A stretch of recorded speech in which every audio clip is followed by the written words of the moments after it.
Okay, everyone, welcome to MA304 Machine Design. Right here we have a problem where we have to figure out what the preload torque is for this specific bolt. And as you can see, we have a 2/8 inch 11 UNC coarse thread, basically, by 2 1/4 inch grade 5, so on and so forth, bolt conditions. We have these two steel plates. You would normally think you'd have to find a stiffness coefficient, but for this problem, we're not going to do that. We're just going to assume that they're a set rigidity, and we're not going to apply a stiffness constants. Okay, so in defining preload torque, the equation that we're going to use is torque is equal to dN. Excuse me. Let me make sure I'm doing this. If that's all right. Yes, dm all over 2d times the tangent of lambda, which is the lead angle, plus f secant of alpha, which is the standard angle for most bolt threads, all over 1 minus f, coefficient of friction, tangent, lambda, secant, alpha, close that up, plus 0.625 fc, friction of the collar of the bolt, which would be like the washer or the head or something along those lines. If they were there, we don't have them in this problem. Times Fi, which is the preload force, times B. The preload force is the axial force on the bolt, based on what it's having to hold together and that kind of stuff. Okay. T can also equal, a reduction of this equation is equal to Fi kd, where d is the diameter and k is the constants. But we're not going to deal with this really too much right now. So that's a simplified version for a simplified problem, but this we're going to go a little more in depth in that. Okay, so we need to find a few values here. We're going to start with dr, which is equal to 4 delta r over pi to the 1/2. Oops, to 1/2. There we go. Which is equal to 4 times 0.202 inches squared. Then that, oh no, it's not A delta R. I'm sorry, my professor gave me these notes, so I'm not really paying much attention as I probably should. This is AR, the area of the bolt, basically. And you find the ZR by the AR, so sorry about that.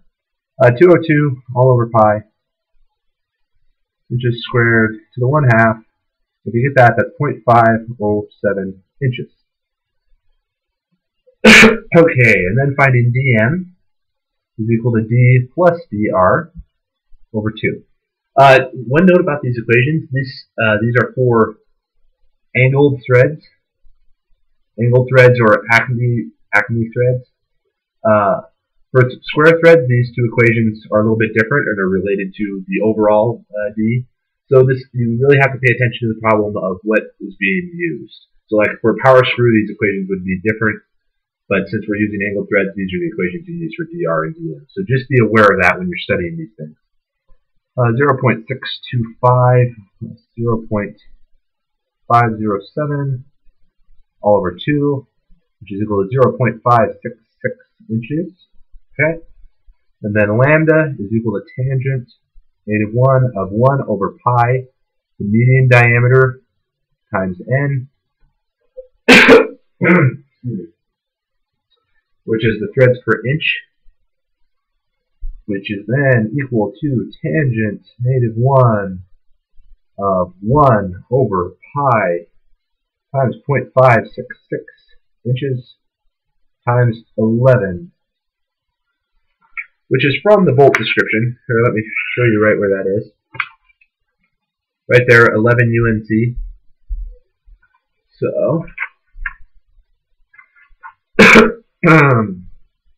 and this is plus, oh no, sorry, which is equal to 2.93 degrees, which is your lead angle. So basically, if you're looking at a bolt and you've got the threads, it's this angle right here. So, right here. Either direction, plus or minus, it's these. Obviously, it's less than that because threads are often very close to flat when you're looking at them. But in this case, this is what it is, 3 degrees about.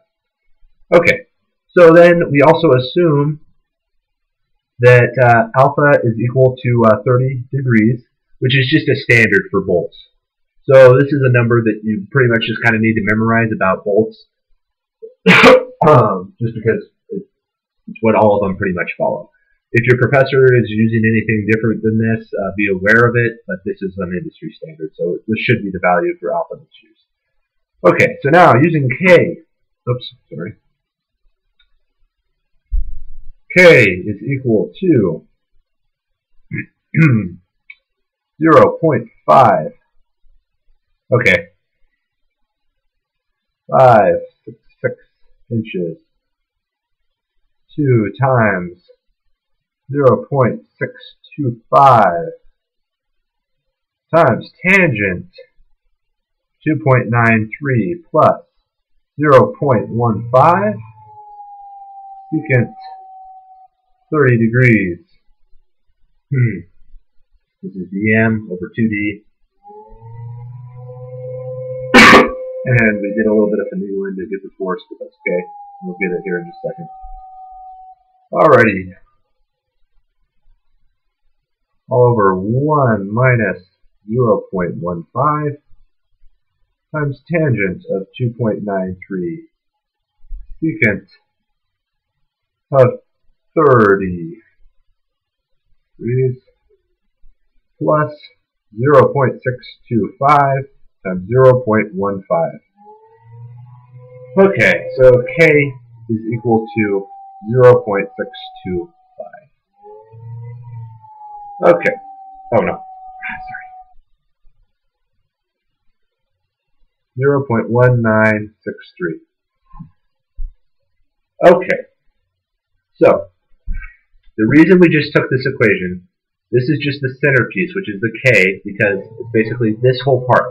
This whole piece is equal to K, using this little equation here. And this was just a way for us to simplify it. I said we're not using it, and we aren't really, but it's just a handy way of looking at it so that we can get this reduced without having to look at a big equation the whole time. So down here we have the K, but now we have to finish off the rest of this little short equation, which is just these two values. So to get Fi, you have to use an equation based on whether it's a permanent or non-permanent installation. In this case, it's a non-permanent installation, so the preload is going to equal 0.75 the proof strength times the thread area, the area of the thread. Okay, and then looking, if you're using the Shigley book, you can look at table 8.2